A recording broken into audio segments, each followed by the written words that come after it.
You're listening to The Luxury Item, the podcast on the business of luxury and the people and companies that are shaping the future of the luxury industry. Here's your host, Scott Kerr. If you were a teenager in the 1980s or 1990s, you probably remember that German brand MCM was one of the it brands of the times. It was founded in 1976 and named after its founder Michael Kromer in Munich, Germany. At the peak of its popularity, MCM bags were seen on celebrity icons such as Diana Ross and Cindy Crawford. It was also a fixture in hip-hop subcultures. At one point, MCM had more than 250 stores worldwide. After being mired in financial troubles within the company, the brand eventually fell out of favor in the early 2000s before making a comeback in the 2010s, having been bought by South Korean company Sungju Group. Today, MCM is now a cult classic among some of today's hottest celebrities, rappers, musicians, and athletes, including Beyoncé, Justin Bieber, Billie Eilish, Cristiano Ronaldo, and more. My guest today on The Luxury Item is Dirk Schönberger, Global Chief Creative Officer at German luxury travel goods and accessories brand MCM. Dirk joined MCM in 2018 after coming from his era-defining role as creative director at Adidas, where he oversaw groundbreaking collaborations with Rick Owens, Opening Ceremony, Y3, and with celebrities such as Lionel Messi, Pharrell Williams, and Kanye West, just to name a few, thus becoming a pioneer in the merging of luxury fashion and sportswear. Now in his position at MCM, Dirk has been developing product design, brand experience, and leading global strategies to create a united creative image for the heritage European luxury leather label. Welcome to The Luxury Item, Dirk. Hi, Scott. Thank you for having me. Thank you for joining me. So before you took your current role, what were your feelings on MCM? Being born in Germany, did you already have a sense of the connection with this brand? I had a connection with MCM before. Of course, when I was a kid or a teenager, the brand was pretty present in Germany. But then I also lost track of it, and I noted it again when Sung-Jo Kim bought it in the early 2000s. And there was a store in Berlin opening, and it became much more visible again in Europe as well.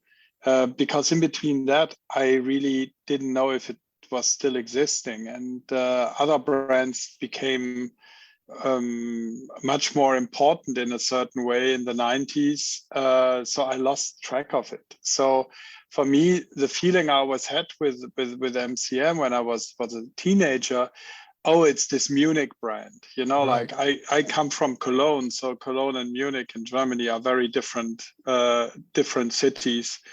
One very industrial and the other one also slightly industrial, but in the first place it was rich. So I thought one of those brands from Munich. And when I joined MCM, it was a complete different story for me to really look into this hedonistic feel of the early days of MCM, and then also the when Mrs. Kim took it over, how it changed and how it evolved to what it is today. Yeah, and when you left your post as creative director at Adidas, where you were the driving force behind some of the most era-defining collaborations, to join MCM in 2018 as global creative officer, what attracted you about a heritage brand like MCM that made it an exciting opportunity for you?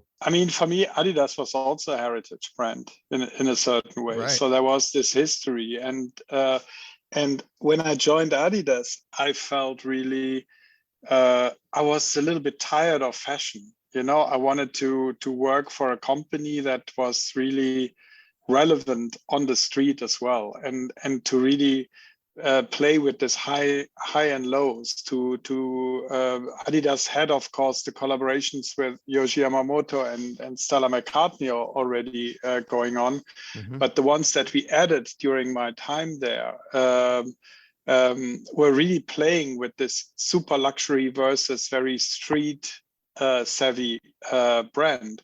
And so for me, after being 8 years at Adidas, it felt like I need to go back into fashion, into this really super emotional elitist world in a way of fashion. Mm-hmm. I just felt my passion was back for it. So and that's why ultimately when I started the conversations with Sung-Jo Kim about joining MCM, I got really excited about it. And while MCM is clearly a heritage brand with its roots in the late 1970s Munich, as we were just talking about, it seemed to have lost its historical cachet through each passing decade. You said in an article there was almost something schizophrenic about it. When you came on board MCM, you weren't really resuscitating a dormant sleeping beauty brand. Perhaps you were kind of right setting it. What's your take on what happened with the MCM brand over the years? You know what fascinated me about it is that the schizophrenic remark came really from this split personality of the early late 70s, the early days of MCM, the late 70s in Munich, which was about glamour and hedonism and luxury, and then throughout the decades, it really evolved. You know, like it was in the 80s, there was this phase where you could see all these images of Dynasty, for example, featuring it in America, and then hip hop, early hip hop rap stars have embraced it as well. And then with this, and then the 90s were a little bit of a more quiet period for MCM. But then when Mrs. Kim bought it, it started to go into this Asian culture. So there was this.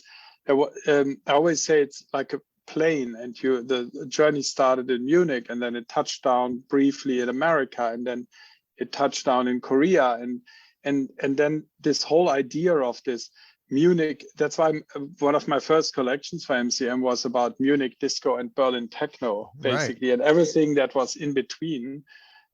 Because it embodies all these different influences, and I think that they were not they needed to be worked out a little bit more clear in a way to the because this music influence, that it was always so connected to music, but then also the German culture, which has a very cliche like very architectural, very Bauhaus, etc., etc., but then also very hedonistic in the way that MCM was born.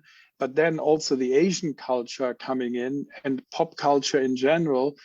Those two things, they created a friction which I thought was super interesting. So and I'm just working in a very evolutionary way, trying to bring those bring these cultures together and try to create something unique, because in the end, you know, there are a lot of Italian luxury brands or French luxury brands, but there is MCM is so influenced by different cultures that you could not. I don't want to say it's a German brand. It was born in Germany, but it's not a German brand, and it's not an Asian brand neither. So that's what I think is a great challenge, but also super interesting. Yeah. So like you were saying, right out of the gate, you know, you were playing the heritage card with from Munich disco to Berlin techno. Yeah. So, you know, what was the message, you know, what was the brand philosophy that you wanted to communicate to the world? Well, it's still a brand about youth. It might be a luxury brand, but it's still influenced by youth culture and by youth movements and by music. And like I wanted to tap into this energy that disco had in the 70s. Yes, it was a little bit cheesy, but still it had this extremely life-embracing energy. And even though you could argue if techno has the same life-embracing energy, but it still is. It gives when I'm going to a techno club. I mean, the energy I get from that is enormous, and the inspiration I get from the music, but also from the people there, is enormous. There is this culture around techno. There is this culture around rap music. There is this culture culture around music in general that I think is extremely inspiring and energetic. And this is what MCM is about. Yeah. This energy of life embracing and life affirming in a way. And one of the first moves after you took the helm of the label was featuring chart-topping teenage pop star Billie Eilish as the face of MCM's Fall/Winter 2019 campaign, your first campaign with the brand. And Billie Eilish has been the ultimate poster girl for her generation. What did you see in Billie Eilish and her appeal that you felt meshed with MCM and the collection? At that time, it was definitely early days, both for me and both for me at MCM and also for Billie Eilish. So honestly, for me, the decision to work with Billie Eilish then was, I heard her music and I was really so, although of course it's not really targeted at people my age, but I felt that there is something that I hadn't heard like this before. And it's been a while that I've been like so blown away by a musician, because it was so unique, and it had an energy that I hadn't felt in pop music for so long. And for that reason, I felt like, oh, I really want to work with her. I mean, I mean, honestly, she became within 2-3 years, of course, with all the work she's done before, of course, but she became the biggest pop star in the world. Yeah. Was she familiar with MCM when you first met her? Yes, a little bit, because we've at that time we had made a backpack with loudspeakers and the Whizpack, and we had sent her one, and she was posting it on Instagram, and it was super thrilled about it, and then that's how basically also I had heard her music before. And then we talked with marketing, and I thought like this would be great to work with her. And luckily she said yes. And not too long ago, after your debut collection dropped in stores and online, the pandemic hit, and the importance of digital for the luxury sector catalyzed further. Was MCM prepared to operate completely online? Well, honestly, when the pandemic hit, we were hit. But I have to say the team had switched it over within really weeks to. Of course, we had an e-com business, but of course, once all the stores were closed globally, we needed to shift the business from brick and mortar into digital, and the team did an amazing job. Basically, also the crisis, yes, it hit us like everyone else, but it's been really it's been a soft hit, to be very honest, and I think that so we've really changed. We've really went into all social media channels much deeper than we were before. We used them before, but then we really produced the stories, really not thinking about print campaigns anymore, but we thought about it in a digital format. We've been producing much more moving images than still images since then. It's really changed our way of thinking, because basically eventually it had to happen anyway. We know that that the digital space is so important. Having said that, I still believe that brick and mortar and physical stores are also a place of experience, where you experience the brand, where you can really touch it. And I think for that reason, I still believe that brick and mortar and physical stores will not die. They will continue to exist because people love the analog in this digital world. And during the height of the pandemic, the fashion industry used that quiet time to lament its operating practices and kind of rethink the status quo. What did you do? Well, yeah, we did as well. I think that if you look around in the past weeks and months, with the fashion weeks being again in full swing, you wonder where all the thinking, what happened to all the thinking. I mean, for us, it's definitely still sustainability has become one of the driving forces for us as a company. Really rethinking what materials do we use, how disposable, seasonal do we really want to be, or do we want to tell an evolutionary story of that brings more midterm or long-term value to what we are selling? Because I mean, everything we do is not cheap. You know, it's luxury products, and right. I think that the whole machine of consuming, which needs to be rethought as well. And we've done a lot of this. We've started, and I can tell you, it's not easy for any brand to switch to switch in a lot of things into a sustainable brand. You know, Yeah. material. It starts with materials, but also with all the shipping and everything. So we are really in a process now to push this,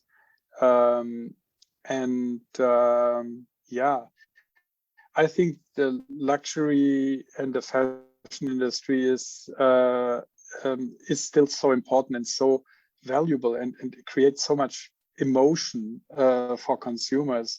But we also need to be aware that this endless and extreme consumerism is also something we need to be a little bit more conscious. Yeah, you tapped multi-platinum recording artist Iann Dior to front the spring-summer 2022 campaign. Can you talk about the new collection and how did that partnership with Iann Dior come about? Well, with Iann, it's very similar to Billie. So I've been really listening to a lot of young artists, because of course, you can have great big artists and spend a lot of money and have this super famous people, but I still believe in more upcoming talents, and I liked his attitude as well. You know, like, it was also, we were really thinking about for the spring summer 22 collection, we were really thinking, after being for almost 2 years or 1 year, 1.5 years in this pandemic and this lockdown, and a lot of us, of course, like you probably as well, were sitting at home working, and we didn't have so much social contact. So the idea of this was to create like this happy place, like I called it the Happytopia in a certain way. And we wanted to create something really upbeat and positive and young and fun. And it worked extremely well with him. I think that he's a very super strong young artist, and again, a very popular artist as well. And so for me, it was after really looking at a few others, he was the perfect choice for us. Yeah, and it seems to be a pattern. So is MCM's strategy to collaborate, with the new guard of cultural pioneers in fashion and music and entertainment or other creative disciplines who are really resonating with today's youth culture? Yes, absolutely. Because in the end, of course, we know that maybe a teenager doesn't have the money necessarily to walk into a luxury store and buy whatever she or he likes. But the energy that the Gen Z and the millennials create is also always aspiring for older generations. Because I mean, I don't look like my father looked when he was my age. Right. And so I don't want to lose touch. And so the influence, I don't want to dress myself as a teenage consumer, is extremely important also for an older consumer. So this is really, that's why for us, it's important to stay connected to young cultural pioneers. Yeah, and you said once that MCM brand has a keen eye for innovation and the needs and expectations of the modern millennials and Gen Z consumers. What do you think is the most important for any luxury brand to understand about Gen Z customers? Yeah, well, it's to listen to them, probably to look what they're doing, to look what they like, and to listen to them. It sounds really banal, but it is like this. I mean, I have a lot of Gen Z nephews, kids of friends, and I'm sitting down with them and I'm asking them, what are you listening to? I mean, I don't know many of the music that they listen to.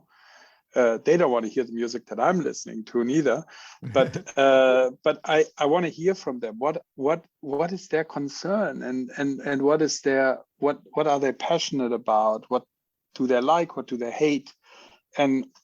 And to stay in contact and talk to people is essential, because otherwise you're sitting really in an ivory tower. And I learned that maybe at Adidas to have these conversations.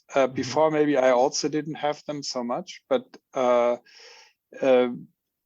extremely beneficial, extremely inspiring, and they always trigger an idea with me that is and that keeps me on my toes and awake and interested in what's going on.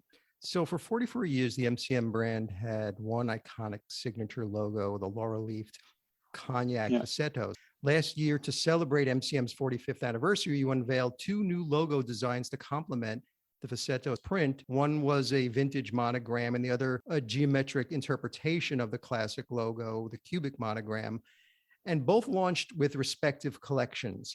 Can you talk about these two collections and kind of share how these moves are part of the brand blueprint? Yeah, they were born from a conversation I had with Sung-Jo Kim, the owner of the brand. And, I love the cognac Facetto because I'm with the brand now for 3.5 years. And I still love it. If you have seen it very often, you probably want to innovate around it. So what we've done is to take it a little bit to a different level. Like this leather feel that the cognac Facetto had. We wanted to do something that is a little bit younger and maybe also slightly more casual luxury than like super fine, refined luxury. So we wanted to do something younger, and so we started developing the idea of the vintage looking Facetto, and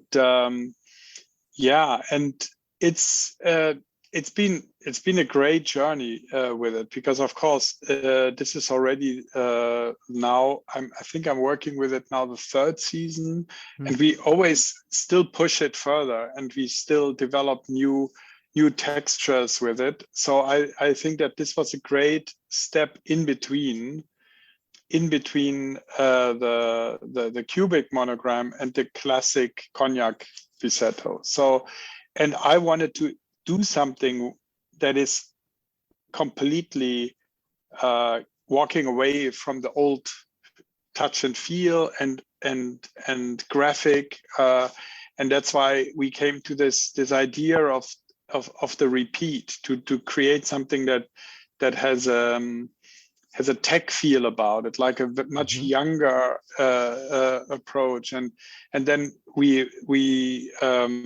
I was starting to think about the artist MC Escher, which as a kid, it because it looks like that, right? All this, the infinity and the perspective, and sometimes I'm looking at the logo and all of a sudden everything turns upside down and you don't know anymore. You don't see the usual cube anymore, but you see it also when you color the letters differently. So for me, it was really a nice experiment. And of course, this is something that is totally shocking for our classic consumer. They are drawn to it. Well, I was going to ask you, what has been the reaction from your longtime customers? Yes, they love it. They love it. but very often they walk out with a Cognac Visetto bag. So because it's something so new, I think they need to get used to it. It's not going away. We're going to continue to work with it. We also went super aggressive with super strong graphic colors. Now we are also in the third season, working in the third season. So we go more texture, more different yarns. So to highlight a few letters, but go much more monochrome, for example. So we are experimenting as well with this, but I think it's very cool. It's people are a little bit the first, but they are drawn to it, and I think that this is where the potential is, and definitely it also shows the brand is not standing still. We're also neglecting and walking away. We don't walk away from the Cognac Visetto, but we are also we want to move forward. Yeah, and part of the 45th anniversary celebration last year, you launched a mixed reality retail experience called MCM Metaverse. Yes. It's like a branded metaverse experience presented in an offline pop-up store. What was this venture about? Well, I mean, what we are doing, we started actually also in the pandemic. We started with shooting a campaign completely virtual. With CGI, we created a virtual world. We 3D scanned the models, and so we could really put them in any landscape we wanted to create, and also could make videos really going around the models in a virtual space. So that was the first thing that we've done, which was super fascinating. And then from there, we really built more and more. And the latest is really what you can see on the MCM US site. It's this idea that you, with your avatar, can walk around a virtual space, a virtual city. You can go and dress yourself in MCM. You can interact and so on and so on. And for us, this is really something extremely interesting as well, because we want to start building a community that is like a little bit, like a global community that can be Asian, can be German, can be American, can be from wherever. And we want to create a space for them where they can meet and interact. This is would be my ultimate goal. They can shop there as well, but I think for me, the cultural exchange, maybe having even pop stars performing there, or like the options are endless. You don't need to travel anymore to come together, and I want to create this cultural movement in a certain way within the brand in the virtual space. And then also give them the opportunity in the future, maybe to meet together in one place in the physical world. So, I mean, to answer my question, last month, virtual reality platform Decentraland launched this Metaverse Fashion Week, where brands showcased new clothing collections in the metaverse. It was essentially, to test brands and consumers' appetite for digital fashion. What is MCM's appetite for digital fashion? Well, it's definitely happening already in Korea on the Zepeto platform. We did still very naive way of introducing MCM ready to wear and accessories. But it's happening. I mean, also the whole NFT business, we are working on that. We have a few things out in Korea. We are testing it there. So there is really, we are in the middle of really pushing this forward as well for us, because it might be really that in the future, maybe we dress more our avatars than we dress ourselves. Right. And you said you wanted to create a total brand look for MCM. You've already introduced a robust, expanded range of footwear and ready-to-wear that caters to its evolving audience. You obviously bring a ton of learning about footwear to MCM. So do you plan in leaning heavier into footwear and grow it into a more formidable chunk of MCM's overall business?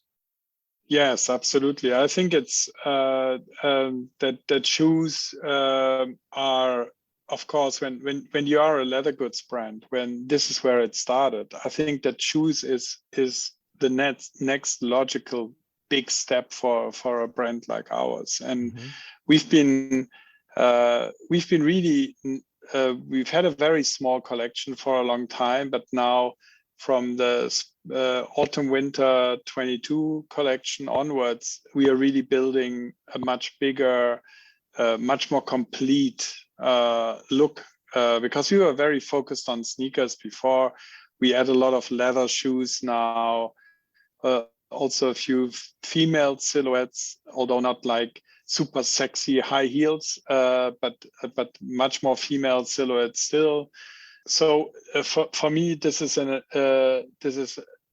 big business that we need to that we are going to address now. Yeah, and MCM recently ventured into the fragrance world with its first ever perfume. What does the MCM brand actually smell like? Well, that's a very good question. It smells gender fluid, I would say. It's really the first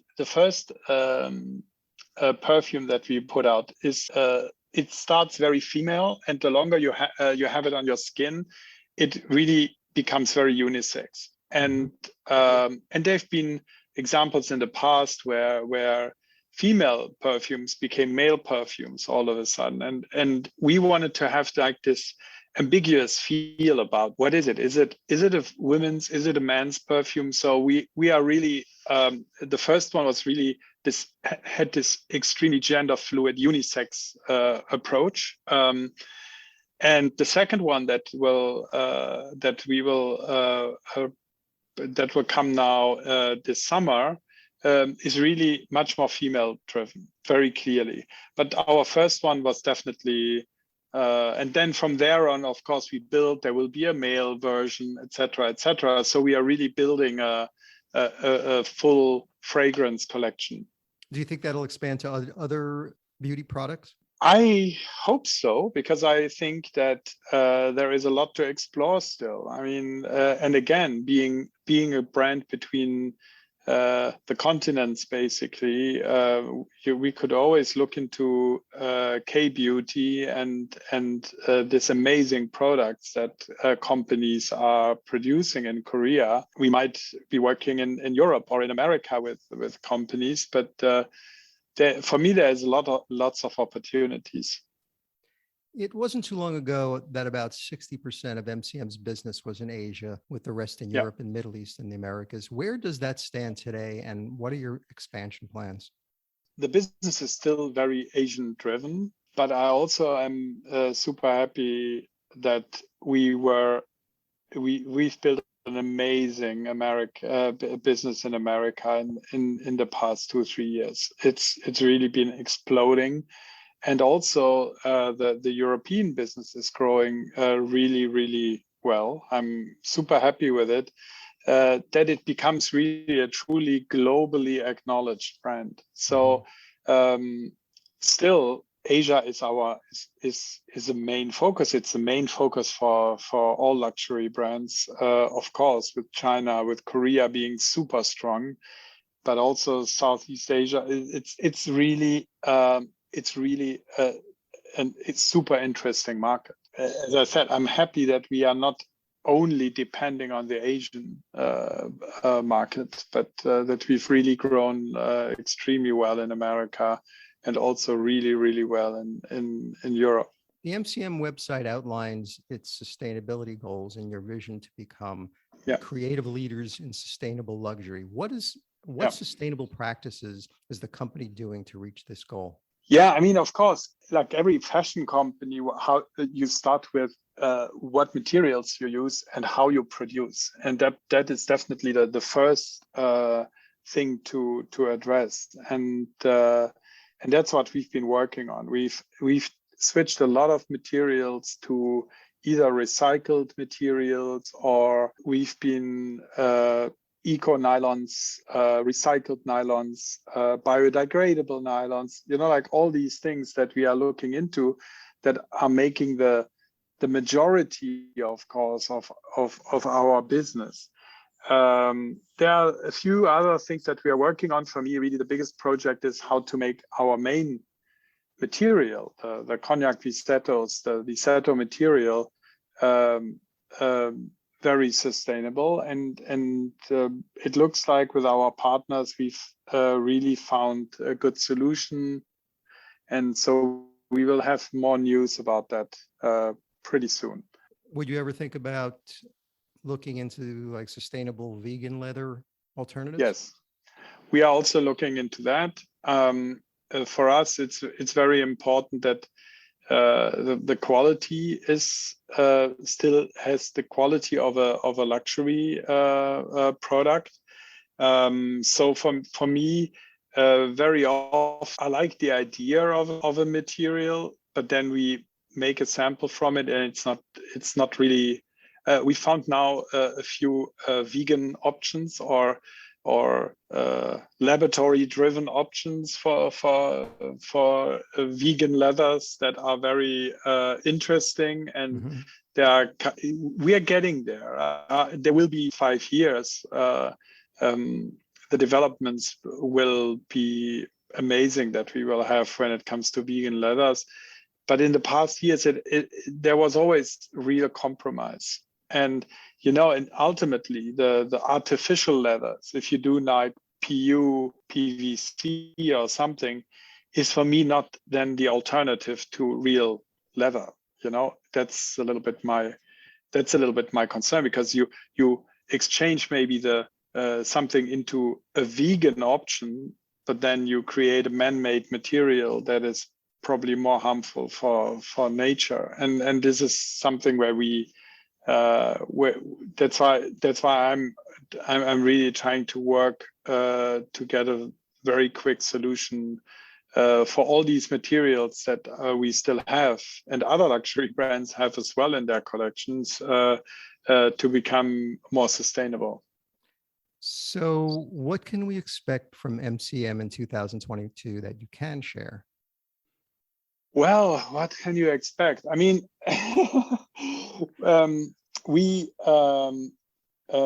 what I think is really great is that this weekend, while we are talking, we are participating in Coachella with an event which again brings the brand together with our consumers and with a very influential cultural music leaders, right. And which I think is amazing for the brand. What are they doing at Coachella? What is the brand doing? Are they sponsoring? We are basically there to with a media partner. We are hosting an evening where we really it's a party. It's a get together. Where we also definitely will have some product being shown from our side. But in the first place, it's really a get together, really bringing also our collaboration partners like Iann will be there. We'll have Peggy Goo playing music at the party, who was an early collaborator when I just joined the brand. So there are friends of the brand coming together, which I think is super cool. I wish I could be there. I can't, unfortunately, because it's really again what I said earlier. I think it's also time to, in these difficult times that we've been through in the past 2 years with being locked up, having very little social contacts, and of course with the war going on in Europe, it's also time to embrace life again. And I think that this is something really important as well. We can't forget living. We are about to open new stores in Tokyo and in Shanghai. Hopefully there the pandemic will also be over very soon. And then I'm super proud of the autumn winter 22 collection, because it's been like after the where we really were very clever and made very focused collections in the past 1.5 years. The autumn winter collection is really like also expanding, like it's like I said earlier, we are building a bigger shoe really at the ready to wear. We've been also looking much more into leather bags again to expand that part of our collection next to our Cognac Visetto to really give the brand this luxury touch and feel that is important. So Dirk, my final question, which is the luxury item question, which I ask all my guests. So if you were stranded on a deserted island and you can only have one luxury item with you, what would that one luxury item be? It can't be any form of air transportation, water transportation, or anything that requires mobile service. It's just you, a lot of palm trees, sand surrounded 360 degrees by miles and miles of ocean. What would that one luxury item you would like to have with you? That's very difficult because it would be pen and paper. So that would be two. I'll count that as one. I'll make the exception here. Yeah. Okay. That would be my luxury item. I mean, while you were talking, I thought like maybe a book, but then what book? Like it would need to be a long book. So I would not get bored reading it all over again and again. But pen and paper. That's a good one. Dirk Schönberger, Global Chief Creative Officer at MCM. Thank you so much for joining me on the luxury item. Thank you very much for having me.